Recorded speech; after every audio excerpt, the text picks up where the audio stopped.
सबसे पहले बात उदयपुर से बड़ी खबर की कर लेते हैं। दरअसल उदयपुर में एक विदेशी महिला को गोली मारी गई है। थाईलैंड से घूमने के लिए ये महिला आई थी राजस्थान में, लेकिन उसके साथ ये भीषण हादसा हुआ जहां पर उसे गोली मारी गई है। विदेशी महिला को पीठ पर गोली लगी है। हालांकि महिला को तुरंत फौरन अस्पताल में एडमिट कराया गया, जहां पर उसका इलाज किया गया और अब महिला की स्थिति खतरे से बाहर बताई जा रही है। लेकिन पुलिस बहुत तेजी से मुस्तैदी में जुट गई है आरोपी की तलाश में। बड़ी खबर आपको बता रहे हैं और आप देखिए कि किस तरह की छवि ये प्रस्तुत करने की कुछ बदमाशों के द्वारा की जा रही है। राजस्थान वैसे भी पर्यटन के लिहाज से सबसे ज्यादा महत्वपूर्ण माना जाता है। जिस विदेशी महिला को गोली मारी गई है पीठ पर, जो थाईलैंड से घूमने के लिए आई थी, उसकी फोटो इस समय आपको दिखा रहे हैं। यही वो विदेशी महिला है जिसको गोली मारी गई है पीठ पर। इसको गोली लगी, लेकिन अभी फिलहाल गनीमत की बात यह है कि वो खतरे से बाहर है। अब पुलिस आरोपियों की तलाश में जुट गई है। आरोपियों की तलाश में, इसका मतलब कि पूरी सोची समझी प्लानिंग थी। एक आरोपी ने नहीं, कई सारे लोग इसमें थे। कपिल हमारे संवाददाता इस खबर पर जुड़ चुके हैं सीधे। कपिल, कौन लोग थे जिन्होंने विदेशी महिला को टारगेट बनाया? उनके इंटेंशन क्या था?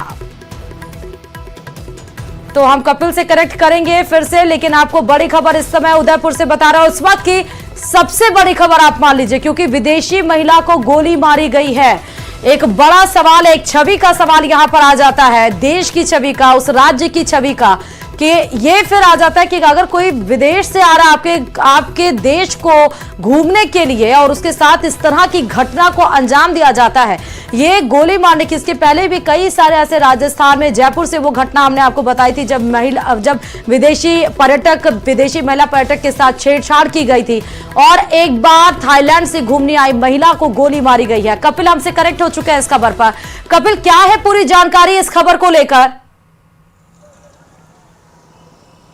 देखिए, थाईलैंड की रहने वाली ये महिला है और दो महिलाएं माली कॉलोनी स्थित एक वीर पैलेस होटल है जहां पर रुकने की जानकारी सामने आ रही है। अल सुबह उदयपुर के इस एमबी चिकित्सालय से उदयपुर पुलिस को सूचना मिलती है कि एक विदेशी महिला जिसे गोली मारी गई है उसे एक निजी चिकित्सालय से यहां पर रेफर किया गया है। उसके बाद में, क्योंकि विदेशी महिला से जुड़ा मामला है, तो पूरे पुलिस महकमे में हड़कंप मच जाता है और पुलिस के जो आला अधिकारी है उनकी दौड़ हॉस्पिटल तक शुरू हो जाती है। आप देखिए कि इसी जगह पर एमबी चिकित्सालय के इसी यूनिट में इस समय जो महिला है उसका इलाज चल रहा है, क्योंकि जो जानकारी है उसके अनुसार उसके पीठ में गोली लगी हुई है। पीठ में जब एक्सरे किया गया तो गोली पीठ के अंदर फंसे होने की जानकारी चिकित्सकों को सामने आई और उसके बाद में चिकित्सक जो है अपने इलाज में जुट गए। देखिए, महिला जो है वो खतरे से बाहर बताई जा रही है, लेकिन पुलिस को किसी तरह से कोऑपरेट नहीं कर रही है। महिला, जो कि सूत्रों से जानकारी मिल रही है उसके अनुसार महिला पुलिस से लगातार बात कर रही है, लेकिन किसी तरह की जानकारियां साझा नहीं कर रही। तो ये पुलिस के सामने एक बड़ी समस्या है, क्योंकि अभी तक पुलिस ये भी जानकारी नहीं जुटा पाई है कि आखिर इस महिला को गोली कौन सी लोकेशन पे मारी गई, क्योंकि पुलिस को जानकारी हॉस्पिटल प्रबंधन से मिली थी।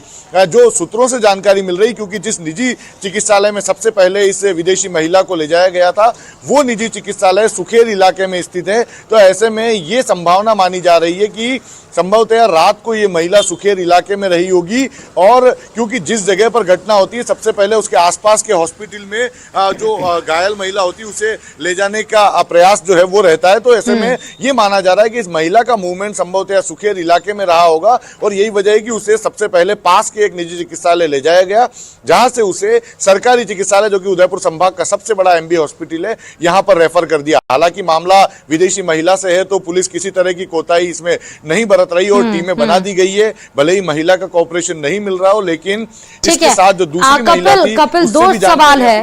पीठ में महिला को कितनी गोली लगी? दूसरा ये आप बता रहे हैं कि महिला के साथ एक और विदेशी पर्यटक महिला थी, पुलिस क्या उससे इन्वेस्टिगेशन नहीं कर रही है? कोई जानकारी वो साझा कर पाए? और महिला का नाम क्या है जिनके साथ ये घटना घटी? देखिए, महिला का नाम थोंगखोट बताया जा रहा है, जो कि थाईलैंड की रहने वाली है, और दूसरी महिला जो हमें सूत्रों से जानकारी मिल रही है फिलहाल होटल के अंदर मौजूद है और होटल में पुलिस की टीम ने उससे भी पूछताछ की है। लेकिन जो सूत्रों से जानकारी मिल रही है फिलहाल किसी तरह का कोऑपरेशन दोनों महिलाओं द्वारा पुलिस को नहीं किया जा रहा, क्योंकि जो घायल महिला है वो भी पूरी तरह से खतरे से बाहर है, लेकिन उसके बावजूद पुलिस से वो बात कर रही है, लेकिन किसी तरह की जानकारी साझा नहीं कर रही है कि कौन लोग थे जो कि गोली गोली मारने वाले थे, किस पर शक है, कौन लोग शामिल इसमें हो सकते हैं। दूसरा जो दूसरी महिला जो कि अभी होटल में है, उससे पुलिस निश्चित तौर पर उससे भी इन्वेस्टिगेशन जो है वो जारी है। और साथ में एक टैक्सी चालक का भी नाम सामने आ रहा है जो कि शायद इन्हें होटल हॉस्पिटल लेकर गया था, ऐसी भी सूत्रों से जानकारी मिल रही है। तो सारी कड़ियां इस समय पुलिस जोड़ने का प्रयास कर रही है, लेकिन किसी तरह से सहायता नहीं मिलने के चलते पुलिस के सामने बड़ी चुनौती बनी हुई है कि वो कैसे इसकी कड़ी तक पहुंचे, क्योंकि फिलहाल सुबह 5:30 बजे के आसपास पुलिस को सूचना मिलने की बात सामने आ रही है और उसके बाद से अभी तक पुलिस एक्चुअल घटना की जो लोकेशन है वो भी पता नहीं लगा पाई है। लेकिन कितनी गोली लगी है ये पता चल पाया है कपिल? कितनी गोली लगी है महिला को? देखिए फिलहाल एक गोली लगने की जानकारी है जो एक्सरे मेडिकल टीम द्वारा। बहुत शुक्रिया कपिल तमाम जानकारी देने के लिए इस खबर पर। आपसे अपडेट लेते रहेंगे कपिल, बहुत शुक्रिया। और चलिए इस बीच आपको 12 से बड़ी खबर बताते चले। रास्ते पर पैंथर की चहलकदमी देखी गई है। शाहबाद घाटी के पास पैंथर का मूवमेंट दिखा है। 5 मिनट तक आराम से बैठे रहा ये पैंथर। 12 जिले के शाहबाद कस्बे के पास बीती रात राहगीरों को पैंथर दिखा। NH यानी कि नेशनल हाईवे 27 से घाटी उतरने वाले रास्ते पर पैंथर देखा गया है। पैंथर जो रात के समय देखा गया उसकी तस्वीरें आपके सामने हैं, जिसका कार चालक ने वीडियो मोबाइल में कैद कर लिया है, जिसमें करीब 5 मिनट तक पैंथर बड़े आराम से एक ही जगह बैठता नजर आ रहा है। बताते चलें कि शाहबाद घाटी में पैंथर की मौजूदगी को देखते हुए लेपर्ड कंजर्वेशन रिजर्व घोषित किया गया था, लेकिन यहां संरक्षण को लेकर कोई भी काम नहीं किए गए, जिसके बाद से लोग यहां लेपर्ड सफारी शुरू करने की मांग कर रहे हैं। तो देखिए आप 5 मिनट तक कितने अच्छे तरीके से लेपर्ड आरामदायी पोस्चर में बैठा हुआ नजर आया और जो पर्यटक थे उनको भी मौका मिल गया कि वो आराम से चलते हुए और आराम फरमाते हुए इस लेपर्ड को अपने मोबाइल में कैद कर सके ताकि वो अपने सोशल मीडिया अकाउंट पर इस वीडियो को डाल सके। फिलहाल ये आप देखिए शाहबाद घाटी के पास पैंथर का मूवमेंट देखा गया है। 12 से इस वक्त की बड़ी खबर आपको बता रहे हैं।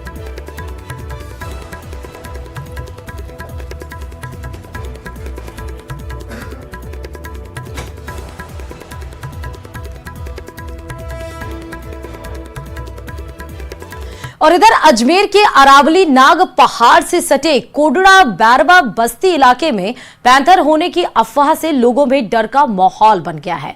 दरअसल 2 बिल्लियों के लड़ने पर क्षेत्र में माहौल खराब हो गया और सभी ने पैंथर आने की जानकारी देते हुए वन विभाग और पुलिस को सूचना दी, जिसके बाद मौके पर पहुंची वन विभाग की टीम ने देखा तो 2 बिल्लियां आपस में लड़ती हुई नजर आई। देखा तो 2 बिल्लियां आपस में लड़ती हुई नजर आ रही हैं, जिसका वीडियो इलाके के लोगों को दिखाया गया, जिसे पैंथर बताकर क्षेत्र में दहशत फैला दी गई। गौरतलब है कि गुरुवार को बैरवा बस्ती में पैंथर का मूवमेंट रिकॉर्ड किया गया। ऐसे में वन विभाग की टीम ने अपनी गश्त को और तेज करते हुए पेड़ पर CCTV कैमरा भी लगा दिया, जिससे कि पैंथर का मूवमेंट देखा जा सके। साथ ही वन विभाग ने लोगों को शांत रहने और बच्चों को रात में घर से बाहर नहीं भेजने की अपील की है।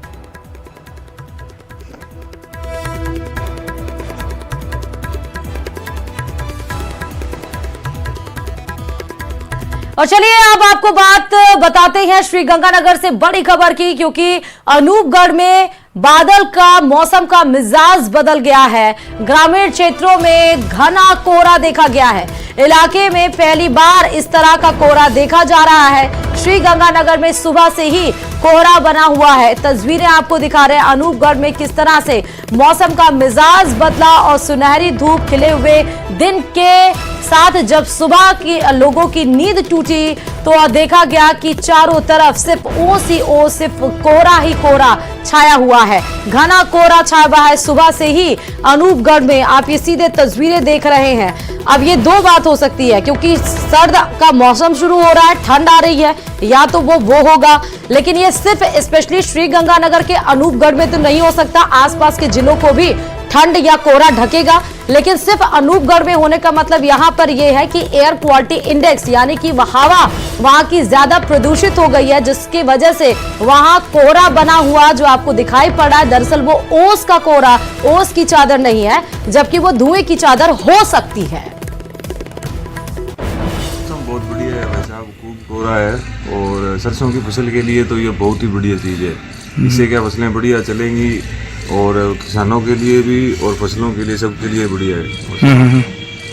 सुबह सुबह मौसम किस प्रकार से है? मौसम एकदम शानदार है, वैसा प्रकृति का देखो रूप कैसा है। कल एकदम धूप थी और आज एकदम कोहरा है। कुल मिला के सबके लिए बढ़िया है ये वैसे।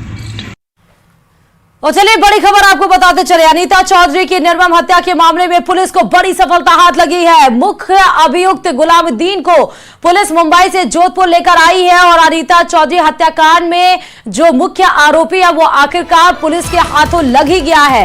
और इसमें 500 सीसीटीवी कैमरास खंगाले गए, 500 सीडीआर का विश्लेषण किया गया। नेपाल भागने की फिराक में था गुलामुद्दीन, तब जाके पता चला। कोर्ट में आज उसको पेश किया जाएगा, जहां से उसे रिमांड पर लेकर जाएगी पुलिस। मुख्य आरोपी गुलामुद्दीन को बताते चले कल मुंबई से जोधपुर लाया गया था, कोर्ट में आज पेश किया जाएगा, रिमांड पर लेके जाएंगे। और इस बीच ये भी खबर आ रही है कि जो गुलामुद्दीन जोधपुर में हत्या को अंजाम देकर 9 दिन तक पुलिस की आंखों से दूर रहा, वो दरअसल अगर नेपाल में भी उसका मोबाइल ऑन नहीं होता तो शायद उसके लोकेशन को ट्रेस करना पुलिस के लिए नामुमकिन हो जाता। और यह भी खबर निकल कर आई कि नेपाल भागने की फिराक में भी था आरोपी, उसके बाद भी उसने बड़ी प्लानिंग की होगी, लेकिन शायद उसकी तरफ से एक छोटी सी गलती हो गई कि उसने अपना मोबाइल ऑन कर लिया और उसकी लोकेशन ट्रेस हो गई। मुंबई से आज जोधपुर लाया गया है, कोर्ट में किया जाएगा पेश।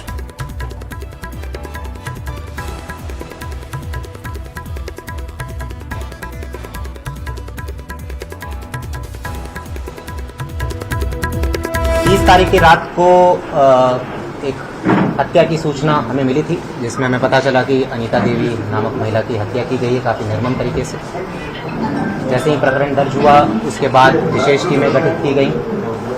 पिछले 8 दिनों में हम निरंतर प्रयास कर रहे थे मुख्य आरोपी जिसका नाम गुलामुद्दीन है इस तक पहुँचने का। पिछले 8 दिनों में हमने काफ़ी अनुसंधान किया, साक्ष्य इकट्ठे किए, एक जो को अक्यूज थी उसे भी गिरफ्तार किया।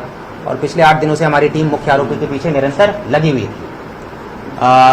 एडिशनल डीसीपी वेस्ट निशान भारद्वाज के सुपरविजन में एसएचओ बोरानाडा, एसएचओ बासनी, इनके निर्देशन में करीब 20 लोगों की टीम, ये जो मुख्य आरोपी है गुलामुद्दीन, इसके पीछे पिछले 7 दिनों से लगी थी। ये बहुत ही शातिर किस्म का अपराधी है।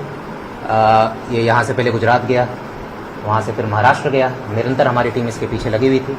और पिछले 8 दिनों के अथक प्रयास के बाद मैं कह सकता हूं कि दिन रात एक करने के बाद जो यहाँ भी हमारी टीम थी, जो टेक्निकल टीम थी, साइबर सेल की टीम थी, उन लोगों ने भी दिन रात प्रयास किया। और जो हमारी फील्ड में जो टीम थी उन लोगों ने भी दिन रात प्रयास किया।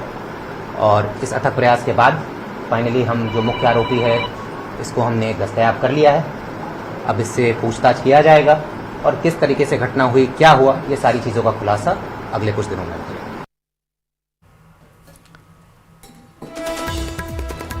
तो बड़ी खबर आप देख रहे थे, जहां पर अनीता चौधरी हत्याकांड में मुख्य आरोपी आखिरकार पुलिस के हाथों लग गया है, आज किया जाएगा कोर्ट में पेश। चंद्रशेखर संवाददाता इस खबर पर जुड़ चुके हैं। चंद्रशेखर, आखिरकार 9 से या 10 दिन मान लीजिए, आज तो 10 दिन हो गया इस कांड को, 10 दिन के बाद मुख्य आरोपी तो हाथ में आ गया, लेकिन आज कोर्ट में पेशी कब तक होगी? कोर्ट में पेशी क्या कुछ होगी आज इसमें? देखिए श्रुति, बात करें तो जो अनीता चौधरी की निर्मम हत्या की गई थी, 6 टुकड़े करके 10 फीट गहरे गड्ढे में उसे दफना दिया गया था। इस मामले में अगर हम सिलसिलेवार समझे तो 27 तारीख को दोपहर 2:30 बजे के करीब जो है अनीता चौधरी सदापुरा से निकली थी। करीब 4:15 बजे उसकी अंतिम लोकेशन जो है कंगाना गांव में मिली थी। इसके बाद उसे रात को नशीला पदार्थ पिलाया गया, बेहोश किया गया और 28 अक्टूबर को सुबह 11 बजे गड्ढा खोदने के लिए वहां पर जेसीबी बुलाई गई और 28 को ही जेसीबी चालक ने जो है मकान के बाहर गड्ढा खोदा था। 29 तारीख को जो है वो अपने घर पहुंची, लेकिन पुलिस जो है गुलामुद्दीन के घर पहुंची, लेकिन गुलामुद्दीन नहीं मिला। तो उसकी पत्नी से पूछताछ की गई और 30 अक्टूबर को टुकड़ों टुकड़ों में जो है शव को निकाला गया था। 31 अक्टूबर को पति मनमोहन और ने जो है एक व्यवसायी है तैयब अंसारी सहित 3 लोगों के खिलाफ एफआईआर दर्ज करवाई थी। इसके बाद 7 नवंबर को मुंबई के सेंट्रल से जो मुख्य आरोपी गुलामुद्दीन को गिरफ्तार किया गया था। अब ये कहा जा सकता है कि जो ये गुत्थी उलझी हुई थी, इस गुत्थी में जो ताला लगा था उसकी चाबी अब पुलिस के हाथ में, यानी कि गुलामुद्दीन पुलिस के हाथ में है। आज गुलामुद्दीन को दोपहर के करीब जो है कोर्ट में पेश किया जाएगा। इसके बाद पुलिस इस आरोपी की जो है अधिकतम रिमांड लेने की जो है कोर्ट से गुहार करेगी, और जब उसको रिमांड मिलेगी उसके बाद इससे जो है गहन पूछताछ की जाएगी। और इस मामले में कई बड़े नाम सामने आने का अंदेशा जो है मृतक अनिता के परिवार के लोग जता चुके हैं। एक तरफ जहां पुलिस इस मामले में लगातार आगे बढ़ रही है, वहीं अनिता का परिवार है वह भी लगातार धरने पर बैठा है। सीबीआई से जांच की मांग उनकी मुख्य मांग है, जिस पर वे अड़े हुए हैं। और सबसे बड़ी बात करें तो जो परिवार के लोगों का यह कहना है कि गुलामुद्दीन जो है वो लूट के लिए ये हत्या नहीं कर सकता, और कहीं ना कहीं जो है बड़े लोगों का इसमें इन्वॉल्वमेंट है। तो ये देखने वाली बात है। चंद्रशेखर, ये बताएगा कि पेशी पे कब तक लेके जाएंगे इसको? देखिए, आज चूंकि इसे कल जोधपुर लाया गया था, देर रात जोधपुर लाया गया था, जो कागजी कार्रवाई करने के बाद लगभग 3 साढ़े 3 के आसपास जो है इसे कोर्ट में पेश किया जाएगा, और इसके बाद जो है इसकी रिमांड दी जाएगी। जो जानकारी पुलिस ने दी है उसके अनुसार जो है गुलामुद्दीन फोन का उपयोग नहीं करता था, और फोन का उपयोग नहीं करने की वजह से इतने दिन वो जो है पुलिस को छकाने में कामयाब रहा। और ये भी जानकारी मिली है कि इसने जो है बिहार का टिकट बना रखा था, और मुंबई सेंट्रल रेलवे स्टेशन के आसपास इसकी लोकेशन जो है ट्रेस हुई थी, उसके बाद इसे पकड़ा गया। ये बिहार के जरिए जो है नेपाल भागने की जुगत में था। और हालांकि पुलिस ने इस बात की पुष्टि नहीं की है, लेकिन सूत्रों से मिली जानकारी के अनुसार संभवतः ये पाकिस्तान जाने की तैयारी कर रहा था। कहीं ना कहीं अब इससे जो पूछताछ होगी उसमें कई बड़े नाम सामने आएंगे, उसको लेकर। ठीक है चंद्रशेखर, बहुत शुक्रिया तमाम जानकारी देने के लिए इस खबर पर। और चलिए अब बात कोटा से कर लेते हैं। दरअसल कोटा में डेंगू पॉजिटिव मरीजों की संख्या लगातार बढ़ती जा रही है, और अब डेंगू पॉजिटिव मरीजों का आंकड़ा 364 तक पहुंच चुका है। ऐसे में कोचिंग स्टूडेंट्स भी डेंगू की चपेट में आ रहे हैं, और अब तक करीब 25 कोचिंग स्टूडेंट्स की जांच रिपोर्ट डेंगू पॉजिटिव आ चुकी है, जबकि सैकड़ों डेंगू संदिग्ध कोचिंग स्टूडेंट्स ने अलग अलग अस्पतालों में अपना इलाज करवाया। हालांकि स्वास्थ्य विभाग भी अलर्ट है। अलग अलग टीमों से 300 से ज्यादा हॉस्टल्स का सर्वे कर 50,000 से अधिक स्टूडेंट्स को जागरूक किया जा चुका है। बता दें कि सर्वे के दौरान 25 से अधिक हॉस्टल्स में लार्वा भी मिल चुका है।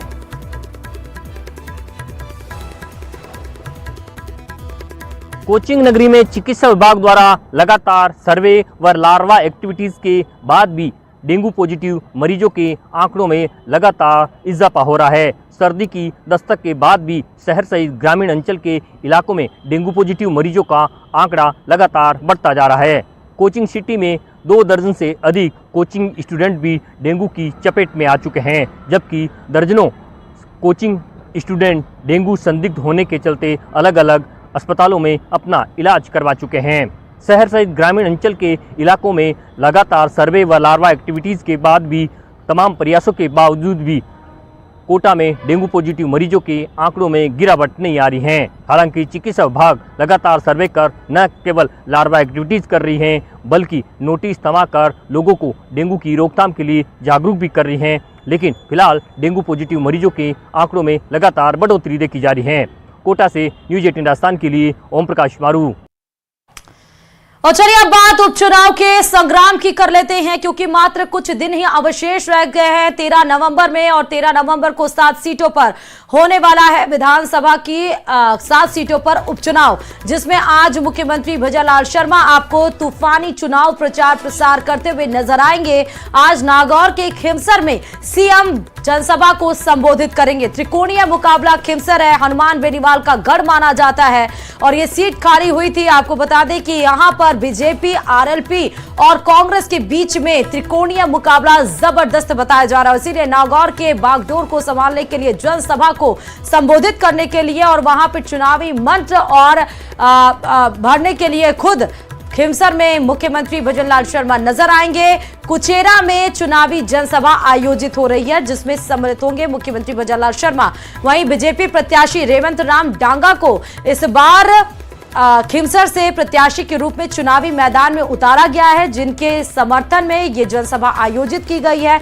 जनता से इनके हक में वोट की अपील आज सीएम के द्वारा चुनावी मंच से की जाएगी। वहीं खिमसर में जनसभा को संबोधित करने के बाद फिर प्रस्तावित कार्यक्रम झुंझुनू का भी है, जहां पर झुंझुनू में भी जनसभा आयोजित की गई है। मुख्यमंत्री भजनलाल शर्मा झुंझुनू भी जाएंगे। सुल्ताना कस्बे के खेल मैदान में झुंझुनू में भी बीजेपी प्रत्याशी के हक में वोट की अपील जनता के जनता से की जाएगी।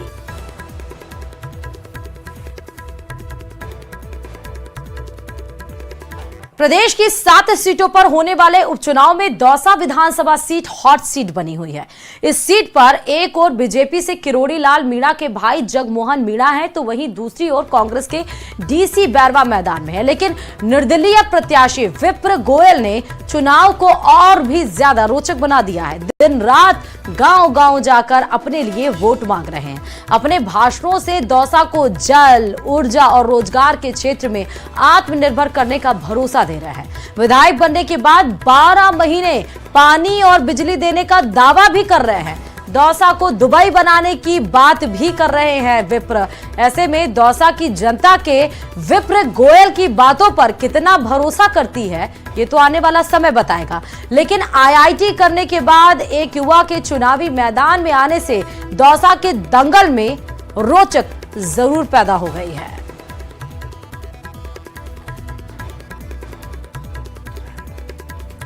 अब चलिए खबर आपको झालावाड़ से बता रहे हैं। झालावाड़ के प्रसिद्ध कृष्णधाम झालापाटन में भगवान द्वारकाधीश के मंदिर में अन्नकूट का आयोजन किया गया। अन्नकूट महोत्सव में भगवान द्वारकाधीश को 11 पीपा देसी घी से बने प्रसाद का भोग भी लगाया गया। साथ ही भगवान की 56 भोग की झांकियां भी सजाई गई हैं, जिसमें कई तरह की मिठाइयां, फल और सब्जियों का भोग लगाया गया। अन्नकूट महोत्सव में कलेक्टर अजय सिंह राठौर, जिला न्यायाधीश सिया रघुनाथ दान समेत भारी संख्या में श्रद्धालु शामिल हुए।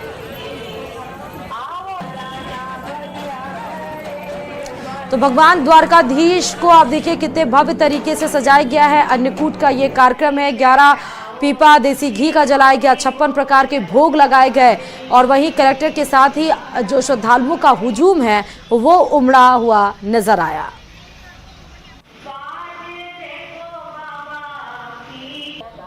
मंदिर श्री द्वारकाधीश पे समिति द्वारा लगातार 35 वर्षों से यह आयोजन अन्नकूट का किया जा रहा है। इसमें 32 तरकारी, 56 व्यंजन के 12 पीपे देशी घी से व्यंजन बनाकर प्रभु को भोग आरोगा किया। इसमें किस तरह से मतलब श्रद्धालु पहुंचते हैं, किस तरह से अपने आप को धन्य महसूस करते हैं? आसपास के जितने भी श्रद्धालु हैं जो समिति से जुड़े हुए हैं, वल्लभ संप्रदाय के हैं, उनको हम विशेष न्योता देकर बुलाते हैं और जो भी समिति के सदस्य हैं वो सब परिवार प्रसादी लेकर और अपने आप को धन्य महसूस करते हैं। और चुनावी मौसम में नेता जनता के बीच वोट मांगने के लिए अलग अलग अंदाज में पहुंचते हैं। इस बीच दौसा में कैबिनेट मंत्री किरोड़ी लाल मीणा अपने भाई के लिए जनता के बीच वोटों की भीख मांगते नजर आए। अब उनका ये कार्यक्रम कांग्रेस के लिए बयानबाजी का जरिया बन गया है। रिपोर्ट देखिए। कुछ देने की हैसियत रखते हैं। कितना ही बड़ा व्यक्ति हो, भाग्य विधाता मतदाता ही होता है। सब कुछ देने के लिए है, वो खुद भिक्षा मांगने को आज हर मतदाता के दरवाजे पर भीख मांगने निकला हूँ। वो गली गली में घूम रहे हैं तो मानना तो आपको पड़ेगा ही ना। तो कमल का फूल जीतेगा।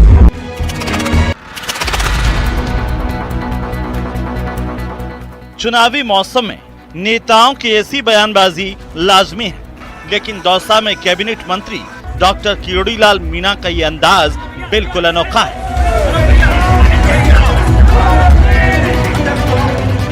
अपने भाई के लिए जनता के बीच वोट मांगने पहुंचे किरोड़ी लाल मीणा एक हाथ में कमंडल लिए थे तो दूसरी तरफ सीने पर भिक्षाम देही कार्यक्रम का बैनर लगा रखा था। अब डॉक्टर किरोड़ी के भिक्षाम देही कार्यक्रम पर कांग्रेस चुटकी ले रही है। पीसीसी चीफ गोविंद सिंह डोटासरा ने दौसा में कांग्रेस प्रत्याशी के चुनाव प्रचार के दौरान कहा कि मैं यहां की जनता को सैल्यूट करता हूं, जिसने एक मंत्री को इस हालत में ला दिया। जो सरकार में है, कुछ देने की हैसियत रखते हैं, जिनके पास सब कुछ देने के लिए है, वो खुद भिक्षा मांगने को बुलाते हैं। आपको मान लिया, आपको सलूट करता हूँ, प्रणाम करता हूँ।